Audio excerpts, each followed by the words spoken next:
ওই যে ভাই বাইরে একটু হালকা বৃষ্টি হচ্ছে তো, আর ওখানে যে অবস্থা, ওখানে এখন কোনো প্রোটেকশন নেওয়ার মতো অবস্থা নাই। অনেকে কমপ্লেন দিচ্ছে ভাই, আশেপাশে দোকানদার কিন্তু কমপ্লেন দিচ্ছে। এখন আমি কিন্তু শুরুতেই সবাইকে বলে দিচ্ছি ভাই, শুধু আমি এখানে একা ব্যবসা করতেছি না, এখানে আরো হিউজ ব্যবসায়ী আছে।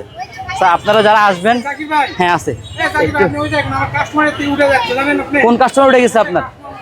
আপনি ওনারা খাওয়া শেষ দিকে উঠে গেছে। আপনি যা করতেছেন ভাই এটা ঠিক না। আমি কি আপনার এখানে এমনি আইসা দাঁড়াই আছি এতক্ষণ?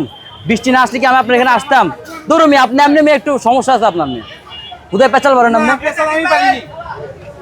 হালকা বৃষ্টি হচ্ছে ভাই, কোথায় পেঁচাল বলেন? চকলেটটা দিয়েন তো। হ্যালো, এই চকলেট পিস চকলেট খাবেন না? না, এটা হচ্ছে অরেঞ্জ। আমি ওগুলো নিয়ে আসি, দাঁড়ান, আরো আছে কেক, আরো আছে। এখন এই যে মানুষগুলো আসতেছে, এটা শুধু আমার কেক খাইতেছে, অন্য কিছু খায় না। চকলেট খাবে কে বললো? কঠিন। আচ্ছা, এদিক দিয়ে আমি শুধু আফুদেরকে দিব, আপাতত ভাইয়াদেরকে এদিক দিয়ে দিব না, কারণ আফুরা অনেকক্ষণ ধরে চকলেটের জন্য দাঁড়ায় আছে।